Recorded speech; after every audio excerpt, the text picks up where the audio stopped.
Hi, everyone. It's Ryan Fowler here with my good friends Tim Costello, Jordan Kurtz. Inner Game Group Live every Saturday. Took a break for the holidays last Saturday, but we're back. Today is gonna be great. In fact, Tim was telling me this interview that we're analyzing and weighing, and we have some things to add to this conversation. This lady is not mentioning, but what she does mention and talk about, I think for a lot of you guys is going to fill in a lot of missing puzzle pieces and really help you understand why, well, number one, why our society's messed up, why some people struggle with the things that they struggle with. Today is going to be incredibly enlightening, I think, for the people that are watching this. And looks like we already have some people on the show. Duharte, P-Dubs, welcome to the show. Zaramina, welcome to the show. And this is going to kick ass today. But before we dive into all of that, my good friends, Jordan Kurtz, Tim Costello, welcome to the show. Introduce yourselves. And we're all hypnotists, by the way. That too. But go ahead, Hello. guys. I'm Jordan Kurtz Hypnosis. The purpose of my business is to help you identify and remove your maladaptive, limiting subconscious beliefs and to replace them with good and healthy ones and help you amplify those good and healthy ones so you can live and experience life for whatever matters most to you, whether that's relationships, personal goals, and finance or fitness or health or relationships, whatever matters most to you. I want to help you unlock your fullest potential. All right. And I am down with everything that Jordan just said. We're all in that same direction. He said it very well. My name is Tim Costello. You can find me here at this link. Where's it at? Right there. Find me up. People find me there all the time. We all do the same thing.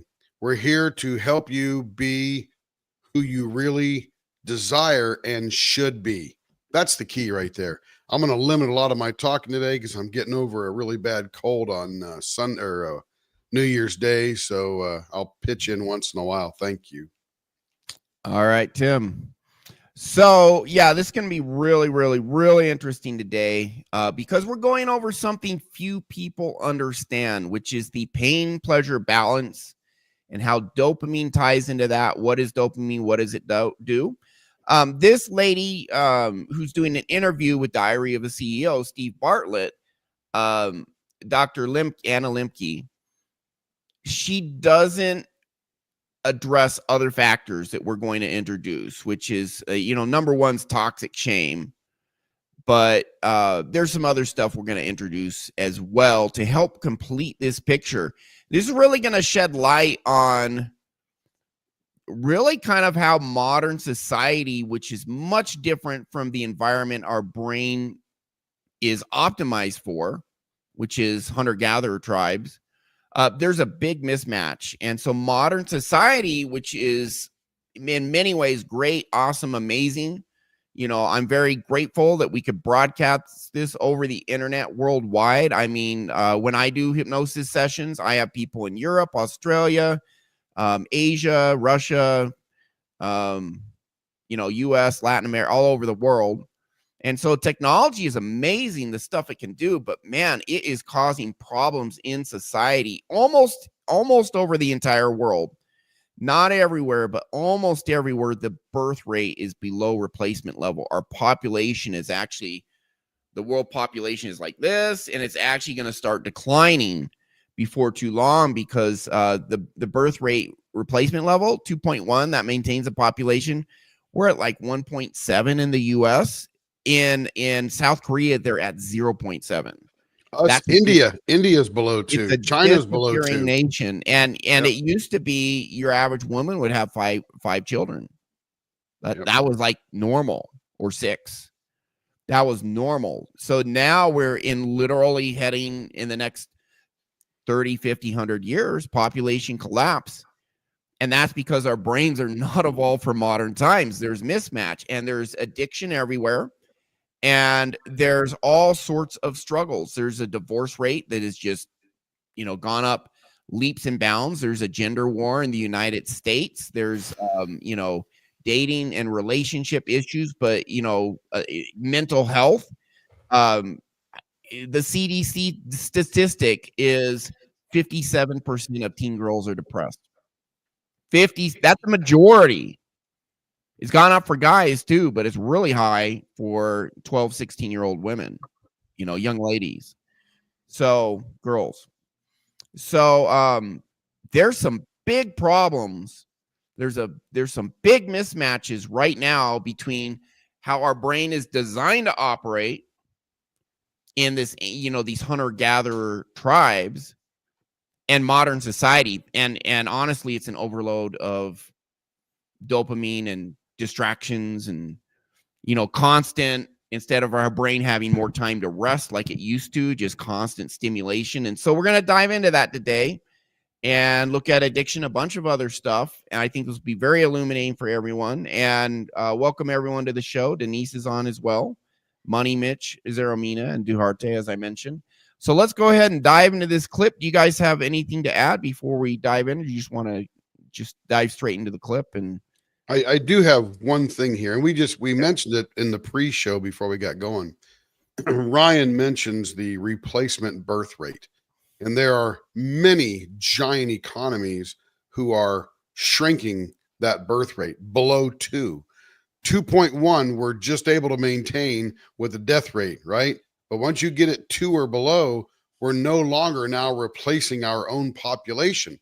That affects economies, etc. But what we're going to learn today is that we often talk about how the narcissist can never get enough external validation. Well, it's not just the narcissist, it's many people. That shift, our entire society has shifted to that. Yeah. Right. The reason is this ever increasing dopamine seeking activity.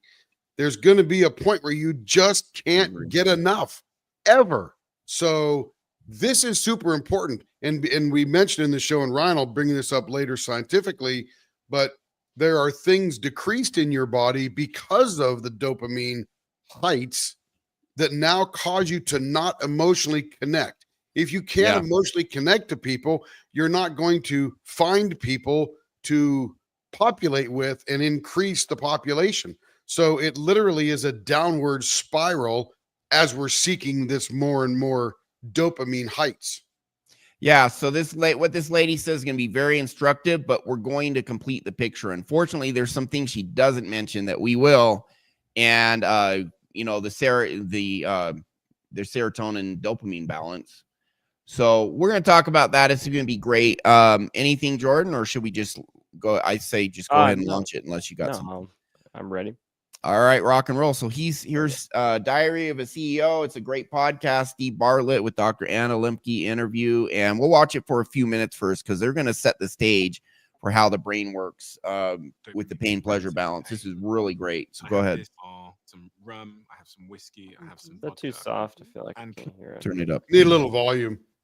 Can you explain to me, using this rum, whiskey, and vodka, how dopamine is relative to pain and what's going on in my brain? Sure. Okay, I'll slide this over to you. Oh, okay. So one of the most exciting findings in neuroscience in the past 75 years is that pleasure and pain are co-located in the brain. So the same parts of the brain that process pleasure also process pain.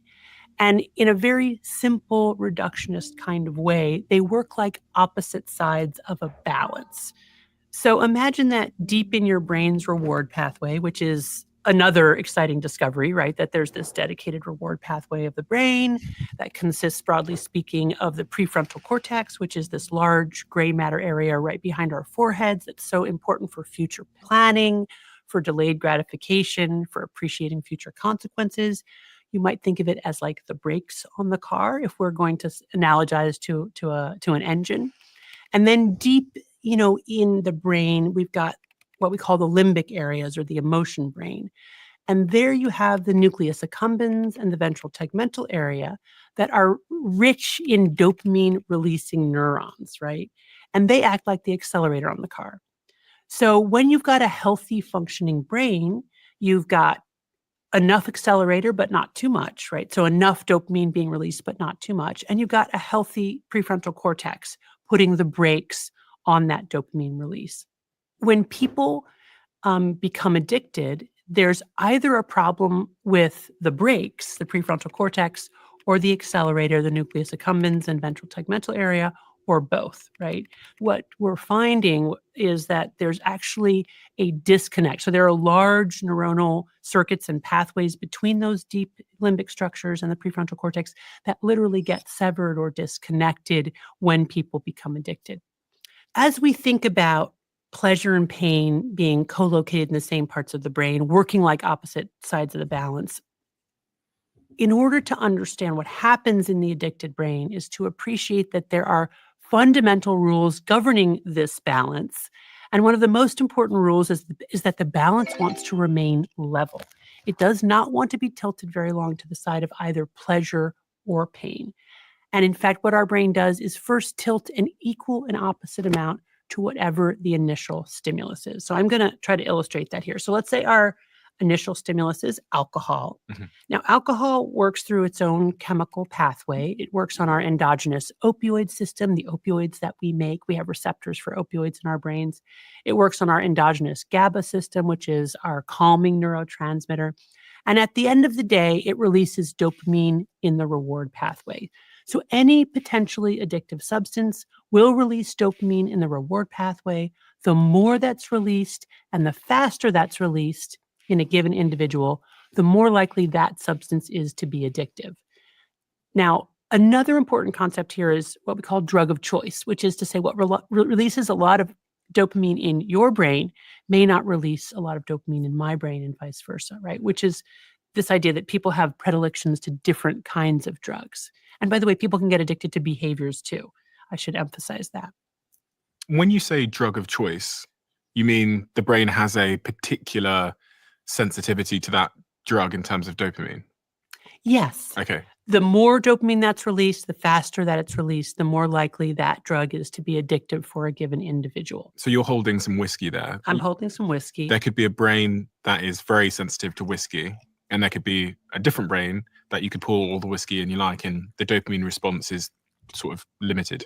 Exactly. Okay. And for many of my patients who become addicted to alcohol, they will tell you that from the first moment they had alcohol, they knew they were either in trouble or had met their best friend or some combination.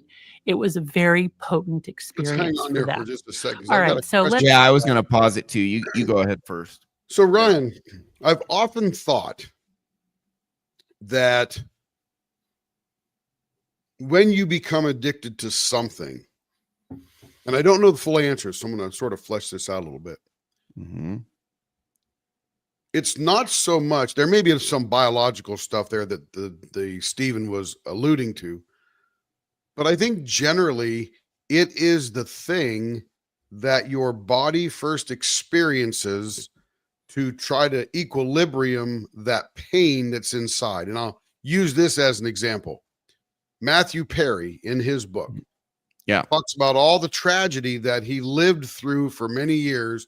And when he was about 14 years old, because he didn't mention any addictions prior to this, somebody gave him a bottle of wine, liquor, I don't remember what it was, and he drank it all. And then he laid back, now being equilibrated, if you will, said, wow, is this what normal people feel like?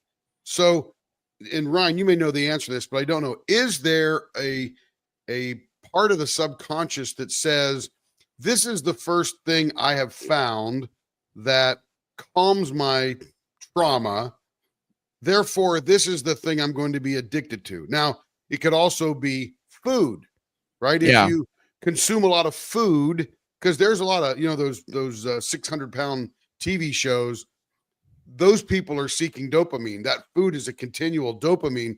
The more and more they eat, the more and more dopamine they get.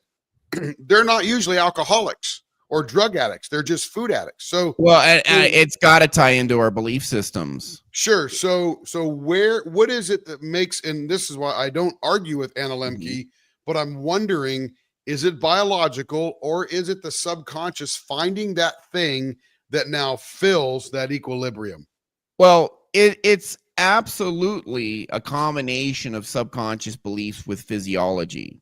And Okay. she even later on, if you watch this later on, she talks about how childhood trauma will predispose people to addictions. She talks about people's baselines being some people, you know, with abusive childhoods or dysfunctional childhoods or trauma in their childhood or combination, whatever, that their baseline feelings can be low level depression, could be below feeling normal. And I have had clients just like, you know, Matthew Perry died of an overdose last year, ketamine overdose, which Yep. is, you know, psychedelics are great, but certain, you know, they say psychedelics can't kill. Well, ketamine can. So actually, there's people who've died from certain psychedelics, although, you know, they're not anywhere like cocaine or anything, and they can be very helpful. So I'm not trashing psychedelics, but I'm saying there's, you know, no one's died from hypnosis, but psychedelics, people have had adverse effects, but they can be helpful. Matthew Perry, cast member of Friends, one of the most popular TV shows in history, right up there with Seinfeld, you know, Yep. amazingly popular. And I've had clients just like Matthew Perry say, in fact, Dr. Anna Lembke later on says this. People find alcohol and they say, oh, it's amazing. I felt like I met my soulmate. Right. I can feel normal. This is a solution I've been searching for, because it just, people with trauma, and if you remember John Bradshaw, his seminal work, Healing the Shame That Binds You, says what is at the root of all addiction is shame. Well, it's shame interacting with our brain's physiology, which she's going into, which is, it's really our brain's physiology with shame that sets most people up for addiction. A psychologist, John Bradshaw, would say all people. And there certainly is this huge thread. And the 12 steps, 12-step recovery programs are geared about reducing shame. That's why they say, okay, you're in a 12-step group, you're not allowed to crosstalk, because then people judge each other. You know, they say you have to do a moral inventory and let stuff go and accept and surrender. And it's all, and you go to the group and connect with each other and you see, oh, these other people are just like me, and it's reducing shame. And, you know, reducing shame is a big aspect of 12-step groups, but different people are turned on by different things. So what is addictive to women is much different than what's addictive to can be. So men and women can get addicted to drugs or alcohol, but there is a tendency for women, men tend to get addicted to porn way more than women, who tend to get addicted to social media, because women love the outside attention validation, and it's a social network, and women are much more socially geared than men are, although men are social too. And romance novels, 50 Shades of Grey. 50 Shades of Grey is porn for women. Yep. And this lady later on talks about how she gets addicted to romance novels, and she talks about how, you know, she's an empty nester, children leave the home, and that sets her up, because her loneliness puts her in this pain deficit. What does the brain want to do? I want to get you to baseline. And then they get the pleasure, they overshoot, and then what does the brain want to do? It wants to get you back to baseline. So people get high and then they come down, and our brain just keeps overshooting. And so they'll go from being high to being depressed, which makes them go back to high. But the big instigator for many addictions is you have chronic low-level depression or chronic anxiety or some sort of chronic discomfort emotionally, psychologically. It could be pain. You can be in chronic pain and get addicted to painkillers. So I think when she talks about drug of choice, you see families where everyone in the family is obese, you know, or for example, I believe it was a John Bradshaw book, and he was talking about how this child parents ignored the child, and parents fought, and parents used the child as a pawn. There, I guess there's just a bunch of dysfunctional stuff going on. Except the parents would go out to eat together with the child, and that's like the only time they spent with the child is like once a week. They go out to a restaurant together, and this child became extremely overweight because that you can just see it. That child's belief system is food is tied to feeling good and validation, because that's when I could bond with my parents, and the rest of the time they either abused me or neglected me or whatever. You know it. And Robin Williams, watch it's on HBO Max. I believe it's still on. I'm not sure, but there's a documentary called Come Inside My Mind. Talks about when he was a child, he was terribly neglected. And there were two things that gave where he got some love and validation. One was the nanny of the household. So they lived, they were fairly wealthy, but his dad worked all the time. Mom ignored him. So neglect from both. And he was raised by their nanny. That was his mother figure. And then he would, there weren't any kids around him. They lived out in the country. And his only bonding with his dad is they'd watch the Tonight Show together after his dad got home from work, and the stand-up comedians would come out and his dad would laugh and Robin would laugh, and that's his bonding moment with his dad. So you look at Robin Williams, just terribly neglected as a child. It's in this documentary. Just watch it. And his sources of validation were a nanny and comedy. So what happens? Well, he is set up for addiction because of his child abuse. So he struggles with alcoholism, on and off, but in first 20 years or so, just horrible alcoholic. I think he does cocaine and other stuff. I don't remember the specifics. But then he becomes a comedian because that's where he connected with his dad, people laughing, seeing these stand-up comics. And then when he gets rich, he divorces his wife and marries the nanny being a source of love when he was a kid. So his drive, a lot of addictive drugs are tied to certain belief systems as to where they do get the most love and validation. And I think that really ties in with what becomes the drug of choice. This child became there's this other lady who was molested as a child, and she became addicted to food because it made her fat, and then no one would want to molest her anymore. So now she's a food addict. So I think one thing that Anna Lembke isn't mentioning, and maybe,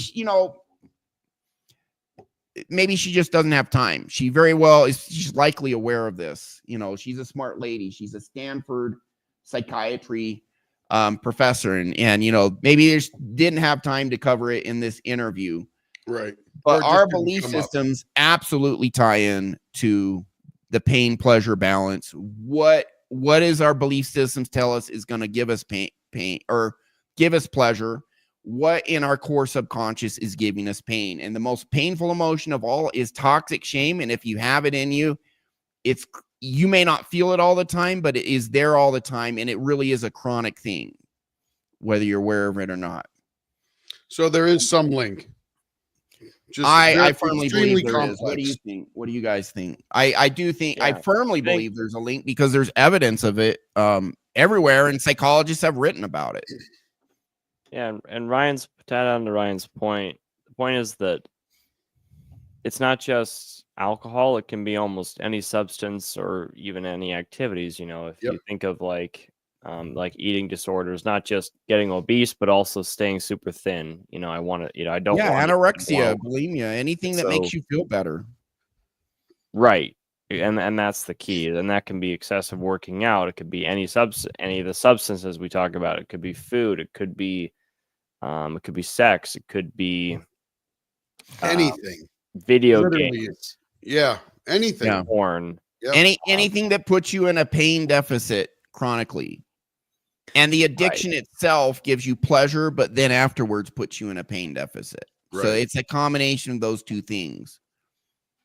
All right, good answer. Appreciate that. You want to keep going, Ryan? Yeah, keep going. All right. Let's go ahead and put this on the pleasure side of the balance.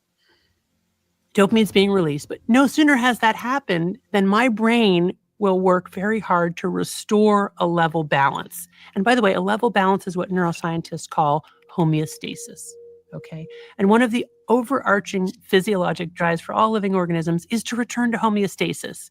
Homeostasis is that parameter of what's often called affordances, or states of being that are adaptive and healthy for the organism. For example, like we have a certain homeostasis of body temperature. And if we go much beyond that, either too high or too low, we will disintegrate and die, right? So homeostasis is that states of being that are compatible with existence and potentially advantageous too. Sort of baseline level. That's right. Okay. Yeah, balance. baseline level. And by the way, we're always releasing dopamine at a kind of tonic baseline level in our brains. I sometimes think of it as the heartbeat of the brain. So what's happened here for people that can't see is you poured a little bit of whiskey into one end of the scale, the pleasure side of the scale, and the other side of the scale has risen because now there's whiskey in the pleasure side, which I guess has released dopamine. Exactly. So now we've released dopamine in the reward pathway. Okay. Because the pain side went up, does that mean there's now less pain in the brain? Well, I think, again, this is a metaphor. Sure. It's an oversimplification. The idea here is just when we press on the pleasure side, we're releasing dopamine in the reward pathway and experiencing pleasure. Okay. But no sooner has that happened than our brain will try to compensate or adapt to increase dopamine firing by downregulating dopamine transmission, for example, by involuting postsynaptic dopamine receptors. What does that mean? Okay. So our brain is a bunch of wires, that conduct these electrical signals. And these long spindly cells are called neurons.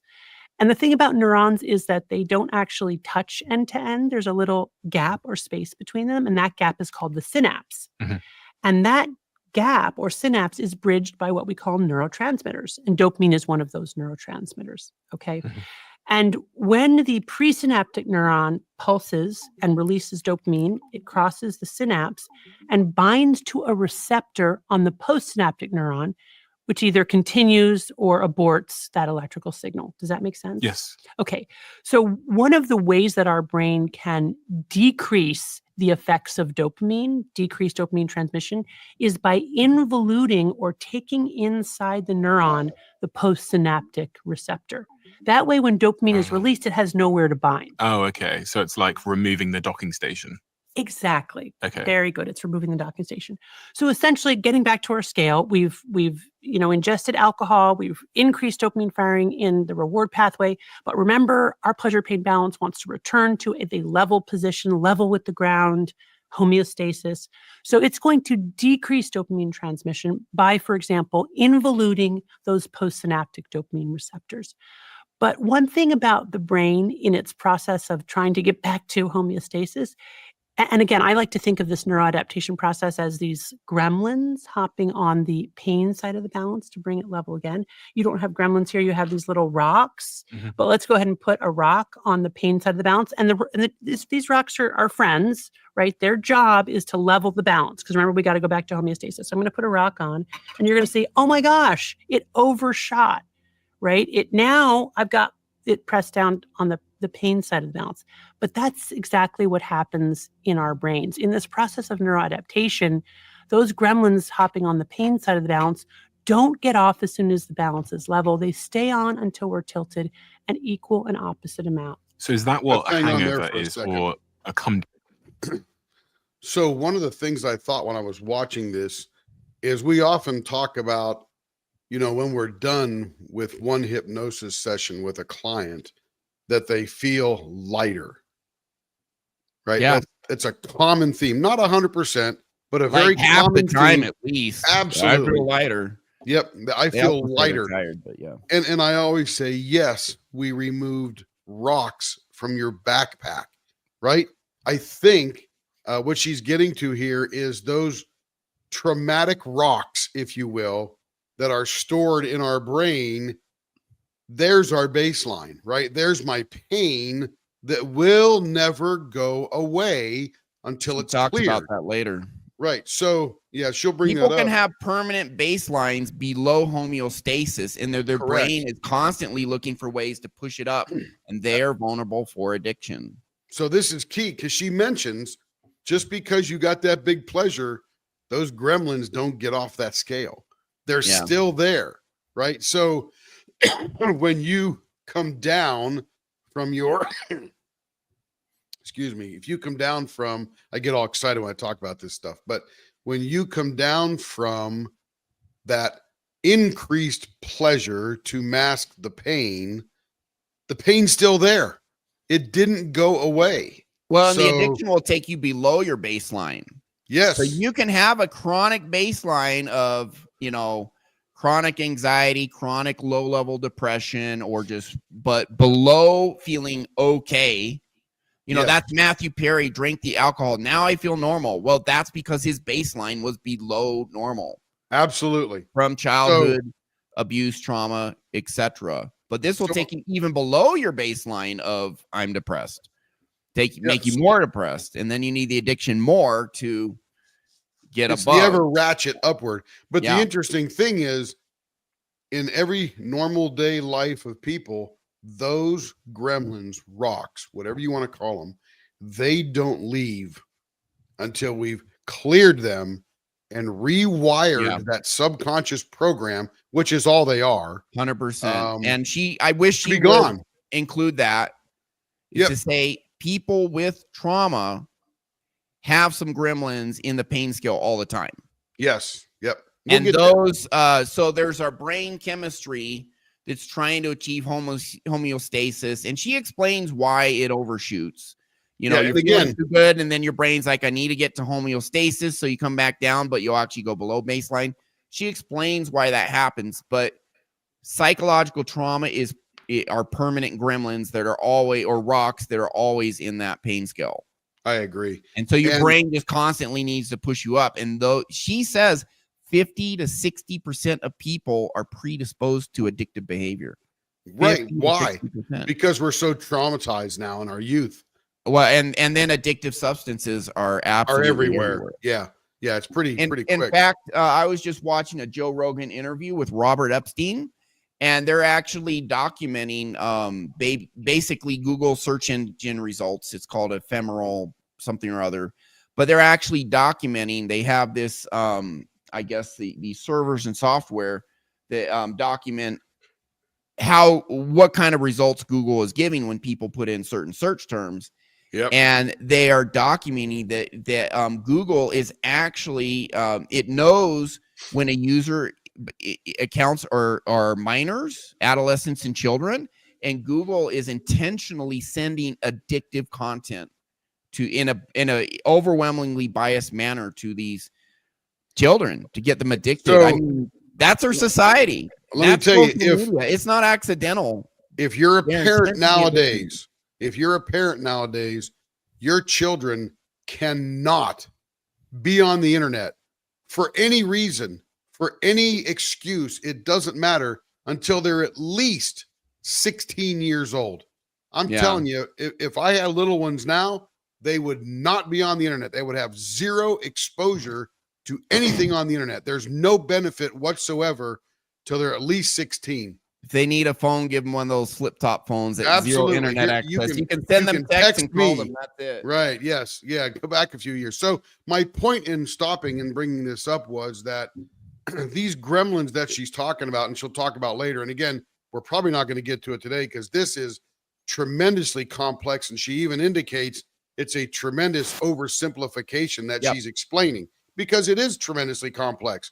But you don't have to know all the complexity to know what to fix, right? Yeah, and we're adding some extra stuff to complete the picture. She did throw some stuff out that I think she should have left in, but that's really not a knock on her, because then the interview would have been 2 hours longer. Yep. Yeah. So my point is in mentioning and stopping was that these gremlins, these rocks, whatever, can be removed to give you a different baseline.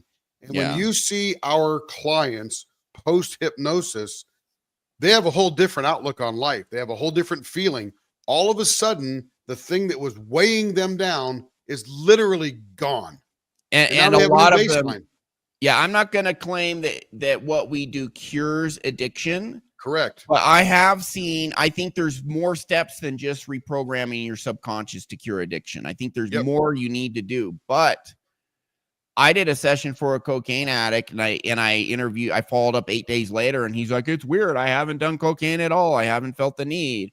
And so fixing toxic shame. And again, John Bradshaw, who is an alcoholic, recovered from alcoholism, turned psychologist, wrote many best-selling books. His book, Healing the Shame That Binds You, still sells 13,000 copies a year. It came out 35 years ago. Yep. He says shame is at the core of all addiction. And that is one of the biggest things 12-step programs are designed to reduce is shame. So, yeah, it's there's really two different kind of rocks here.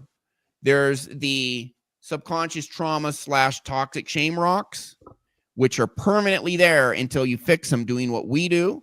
And then there's just, the dopamine imbalance rock. So too much dopamine, your brain now takes you down to pain, feeling low, depression, to kind of counteract that, to get to do the pain pleasure balance, And there is a reason for the pain pleasure balance. And so she's going to go into that too. I think we're going to have time to see her explain that today. So, Excellent. yeah, so we'll keep going, but And great to stop it there. Also too. add, I think Tim's point about how the rocks are still there. So when you have the dopamine or whatever the addictive substance or material, Like the dopamine is, deficit rocks. yeah, you end up kind of swinging, and that's why I notice that people often they have to use more of the thing to get make back into themselves pleasure. feel better. Or it's often I rarely see people addicted to just one thing. It's often it might be like an example I see, particularly in young men, is like weed and porn at the same time. Yeah, they or use them alcohol and together. weed and porn. Right? Because one is not just enough. They have to numb their toxic shame with multiple things in different amounts. So because their body gets used to it to a certain extent, and so they have to use more different things to cover those feelings. So it's but if you remove the source, which is that toxic shame, then the need to do that goes away, and oftentimes you find the addiction gets severely reduced, if not eliminated completely. Yeah. Okay. All right, keep going, Ryan. Yes, sir. Down, as they would say when people take drugs, they say, I have a come down. Exactly. That's Okay. exactly what it is. That's the hangover, the come down, the blue Monday, or on a much smaller scale, just that moment of craving, right? That moment of wanting to have one more shot, right? Why does it overshoot? Why can't it just perfectly hit homeostasis? Such a great question. Because then we'd feel fine. Yeah. Why did Mother Nature do that to us? So cruel, right? Yeah. Okay. I'm going to tell you an evolutionary just so story. What we mean by that is we don't really know why, this mechanism exists, but from an evolutionary perspective, if you're living in a world of scarcity and ever-present danger, this is the perfect mechanism to make sure that we're never satisfied with what we have, that we're always wanting more. It's made us the ultimate seekers. Okay, because immediately after getting something, I'm now feeling a lack of pleasure, and I'm at a deficit, on the pain side of the scale, which means that I'm going to go seeking out more dopamine. And in a world where everything is quite scarce, that could mean going on another 4-hour hunt the next day to go kill a gazelle or something. Perfect. You've got it perfectly. Okay, interesting. Yeah. Okay, so that's going to motivate me because Jesus, people that have hangovers don't seem very motivated. Right. So now that's it. So why is that, right? It's because alcohol is a product of human engineering that releases so much dopamine all at once in the reward pathway that our brains are reeling to compensate, right? We really weren't evolved for this much pleasure with this much easy access. As you said yourself, we were really evolved to have to do quite a lot of work up front and to be hungry and to be lonely and to be tired and then get a little bit of reward that would then bring us back up to homeostasis. So really, we were evolved to be pressing on the pain side of the balance in our effort to find pleasure. And then when we find it, that little bit of food or clothing or shelter or a mate would bring us back to the level position. So let's hang on Does that right make there. sense? Yeah. So you're Yeah. telling. To Ryan's point earlier and about our brains not evolved to the point we are now with the high tech and with the alcohol and the cocaine and the heroin and marijuana and all that kind of stuff. The interesting thing is that the pain you may have felt having no subconscious trauma may have been hunger or children screaming for food or a wife in the cave saying, hey, we need more supplies, right? Yeah. So now you go out and Or you sickness exert or- a tremendous amount of effort and sweat and time, and then you bring back this thing to the cave, and your dopamine hit is everybody loving you and thanking you, and everybody's fed, and now nobody's hungry and stuff like that. Very minimal pain pleasure balance. Where now, as she's mentioning, we got Tons this of new stuff. pleasure is going to lead Yeah. to depression. Yeah, we, like Jordan mentioned, we got this huge swing now of, I can drink these 3 ounces of alcohol and bam, my dopamine is like fireworks in my head. Yeah, but and then- there's also go ahead. I'm sorry. it's okay. And on the other side, with continuous subconscious trauma development through childhood, through this future world we live in the internet, hammering kids so hard that now, like Jordan mentioned, you have to get more and more and more, way past the explosion of alcohol or cocaine to get that. So multiple substances, multiple activities, whatever it is, it's just never enough. Yeah, I think in our society there's not only an abundance of things that release dopamine, but there we are also more predisposed to emotional pain now because we no longer exist in. It used to be people existed in tribes, and you're with like it could be anywhere from 8 to maybe 120, but average maybe 30 or so. Everyone knew everyone. And everyone more or less valued everyone because everyone was necessary for survival of the tribe. Everyone had something to contribute. So you had purpose, you had meaning. Everything I just said has been verified by modern day studies of tribes in the Amazon or in Africa or Aborigines, etc. So they had meaning, they had purpose. I'm going to help the tribe survive.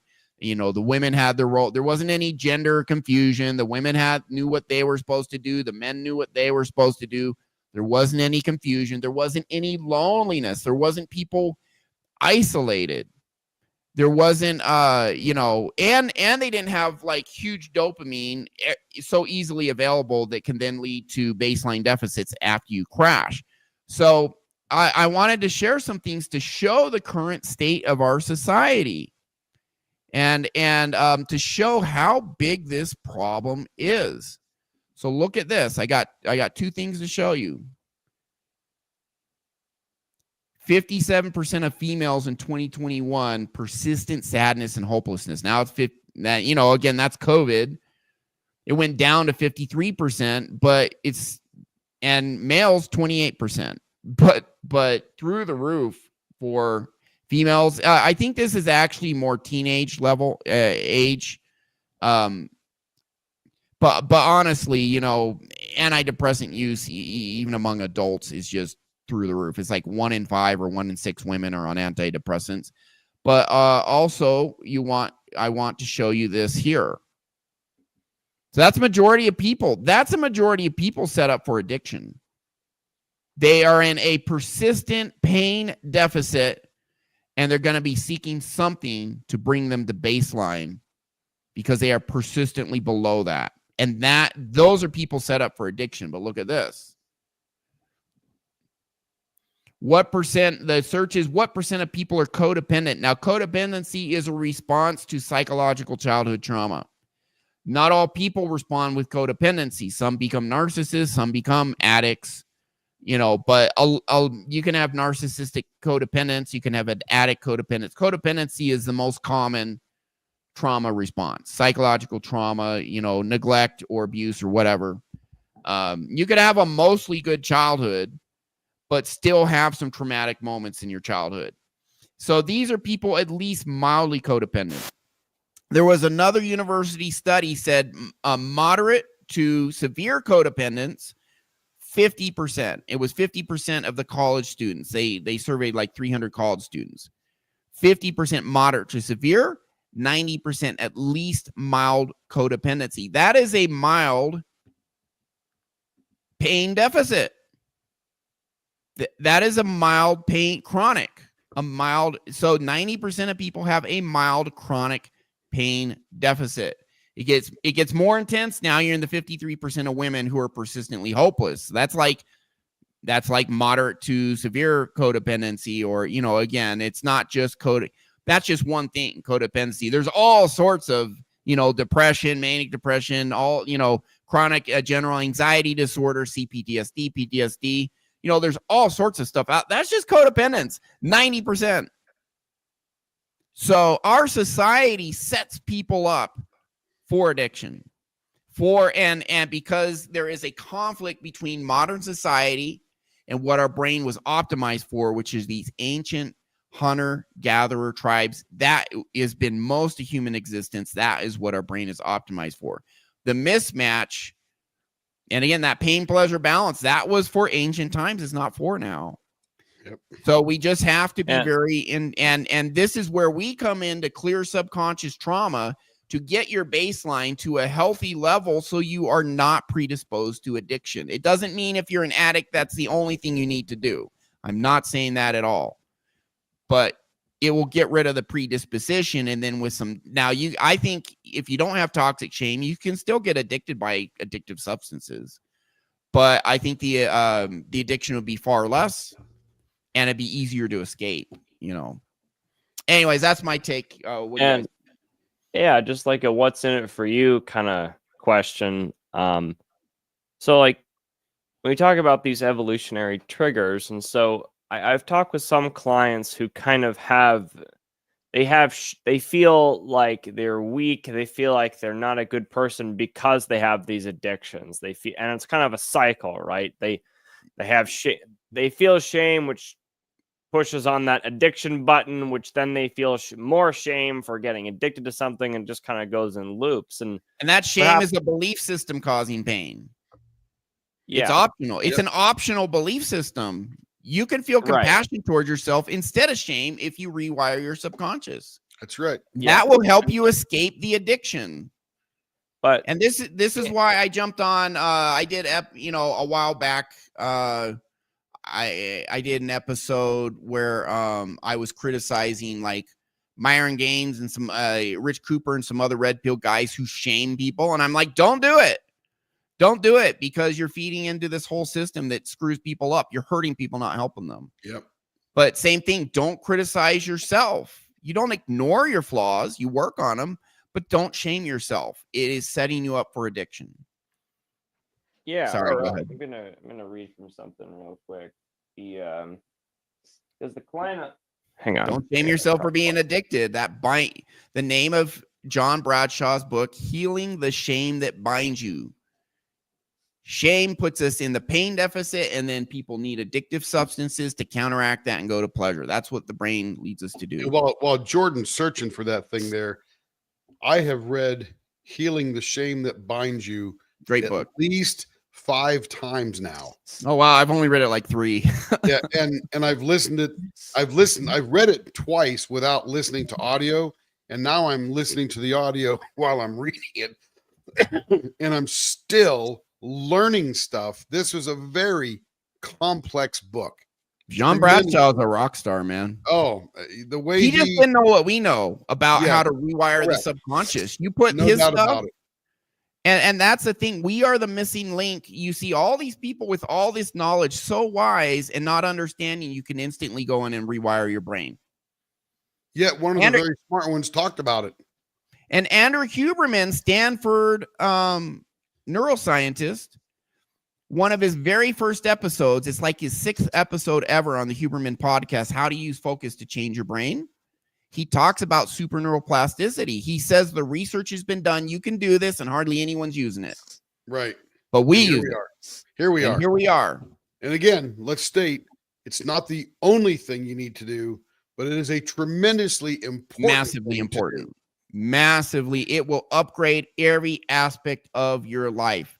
Jordan did a session for a salesman who was struggling with sales, 10x his sales. My income went up 2.5 times within 3 years. You know, and I was already doing pretty good. And then it went to, I'm making like a lot of money now. You'll perform better in life. You'll be happier. You'll have better connections. You'll handle addictions better, or not have addictions, or get over them. You know, it changes everything, man. All right. So Let's here, go. I found the point that I wanted to bring up about shame. So I was Okay. one of my clients. He had written some stuff down, and I'll keep him anonymous, obviously, but I want to read a small passage from it. So he said, Okay. I feel shame for not sticking up for myself, for keeping myself away from my goals, hopes, and dreams. I feel sad and ashamed and anger for letting abuse happen to me. And then he also wrote, which I thought was more important, is I feel it's forbidden to pursue my goals and live my best life. I feel because if I show what I'm capable of, I'll be disrespected and people will disown me. So, and what I told him is That's a good way to basically that, weed out people who shouldn't be in your life. But anyways, That's it. yes. And what I told him, as I said, so he says, I feel ashamed for letting this happen to me, and I feel if I try and pursue what I want, other people will disrespect me, they won't accept me. And so what I told him, I said, well, you're dealing with, one of them's a subconscious program, and then another one is just shame for having that program to begin with. Yeah. And so this is where like understanding like how to like I said, what's in it for you. We're talking about these addictions and stuff. So it's not necessarily the shame. Like when you're targeting what these subconscious beliefs are, you have to figure out what the root cause is. And I told him the root cause is that you feel like it's the root belief is I shouldn't pursue what I want because other people will not accept me if I get what I want, or if they'll say I'm not good enough. And then he felt shame what I for want is having that wrong. belief. Yeah. But we don't clear necessarily the shame for having that belief. We clear the belief underlying, and then if there's anything left over, then we clear the shame going forward. Yeah. And You so- change the belief. You put in a new narrative, but there's the actual shame trauma trapped in our body that we Yeah, get and rid I'll of tie too. this back to our actual subject today. The reason I brought it up is because people might have shame initially for it's shameful because I'm addicted to these substances, and I'm a loser because I'm addicted to these substances. And I'm like, well, maybe just back up and ask yourself, why are you addicted to begin with? And the shame for being addicted to the substances will subsequently go away when you stop being addicted to the substances. Yeah. The majority of people are addicted to something. Maybe it's just caffeine. Yeah. And You the know, point is, By the it's not way, your fault I either. probably It's the way your I brain probably operates. drink a little too much caffeine, honestly. But now, know. to Jordan's reading there, and I will say that what he just read is literally almost word for word in 60% of my clients' dive to the 5. Yeah. It's not unique. It's not special. It is insidious. It's Yeah. out there. It's everywhere. And what he read was not like psychological babble. It was like how you truly feel and believe about yourself to the core. That's what we fix. That's the boulder we take out. So now instead of not Instead of feeling chronic good enough, pain, needing to get to the homeostasis and being vulnerable to addictions, it gets you there at least temporarily until you crash back even lower. right. You're now at even homeostasis, so you don't need those things to bring you up to homeostasis. Correct. So So the point was that we all live with that, and we take that belief out. Yeah. We literally strip it out of your subconscious, and we reprogram that you are valuable. You are immensely worthful. You are valuable. You're like a diamond. You don't have to do anything to achieve it. You just have that value because you exist. When that routine and narrative is now tied in your subconscious, to a lack of a bad emotion with it, it becomes good. And all of a sudden, you're operating on a different operating system. Now, I'll also mention there are certain types, and maybe not pleasure's not the best word, but for lack of a better word, there are certain types of pleasure that your brain does not need to take down to homeostasis. So what I mean by that is if you live a life of fulfillment and meaning and you find pleasure from that, your brain doesn't need to take that down to homeostasis. Your brain doesn't need to take that away. If you have healthy... Because that is your homeostasis. That's right. Well, yeah, it's you can be at this. My baseline is a little bit above neutral. I remember Dana White saying, "I can't wait to wake up every day." Yep. Because he loves what he does. So you can love what you do. You can have fantastic, loving relationships. So like serotonin is a feeling of well-being and pleasure, but it's actually completely independent of dopamine. Now, there are things such as sex or like MDMA that will release serotonin and dopamine simultaneously, but you can release serotonin and feel pleasure. Your brain can release and feel pleasure, and that's not tied to it's just the dopamine that's the pain-pleasure balance. Right. There are oxytocin, the bonding, feeling a bond with someone else. That's not dopamine, and that feels good. Serotonin, not dopamine, feels good. Your brain doesn't need to, too much serotonin, now let's go, down. Maybe it does to a point, but if it does, it's not overshooting like dopamine, and it's not like, an absolute must. So you can have, now, I don't think it's possible to go through our life always being happy 24/7 because there is constant, even There's in today's challenges. world, there's constant challenges. Yeah. There's constant, I had a roofing company, fail last year. And yeah, it sucked for a while. Now, 23 years ago, I had a business fail, 24 years ago. And I had to move back in with my parents. And I felt like a loser for 6 months. I mean, the amount of pain I felt then when a business failed, 10, 15 times higher, so having a good internal world, I am much more resilient and I, handle challenges much better. Doesn't mean I won't have a down day or a few down days. I had one of my dogs died 5 years ago. I cried for 4 days. So, we're not saying you'll never have pain, but you can have it where your average day, absent those things, overall you feel pretty good. Yep. Overall, you might, you still maybe someone driving cuts you off and you're pissed off at them for 5 seconds. That doesn't mean you're emotionally unhealthy because, after, or maybe a minute you're pissed off at them, but then that goes back to normal. But your baseline that day is like 6 out of 10. You're feeling pretty good. Maybe 7 out of 10, that's possible. It won't be 24/7, but that could be your baseline. Yeah, if somebody There are violates people your like that. boundaries, It's perfectly healthy to get angry if somebody violates your boundaries consistently. And if you lose a loved one, you're going to grieve for a while. It doesn't matter how healthy your psyche is or other challenges, Yeah, like Jordan just mentioned, and let's point that out. You can be angry. There is righteous anger. Yeah. When somebody impedes upon your liberty, life, or your property, or a loved one's liberty, or someone that's related defend to your you tribe and you mate, love defend them, your family. there is a reason to be righteously angry. But that's a total different anger than the anger that stays forever and you can't get rid of it. Trapped resentment that's not serving a purpose. It's just messing you up. Yeah. Right. Resolve that too. Well, we didn't get through much of this video today, did we? This thing is so packed. Yeah. You got to go, Ryan. I got a hard stop. I could go like 4 more minutes and then I got to get out of here. We should watch more next week, but the pain pleasure balance, very important to understand. And there really are 2 different types of rocks that are added to the pain scale. And one is there always, unless you rewire your brain and get that toxic shame or anger, trapped resentment, or if you're anxious, like way more than you should be, and it gets spiked all the time, all that can be fixed. And a lot of people, they'll drink to overcome chronic anxiety. or they'll have addictions to regulate that. So that can be fixed.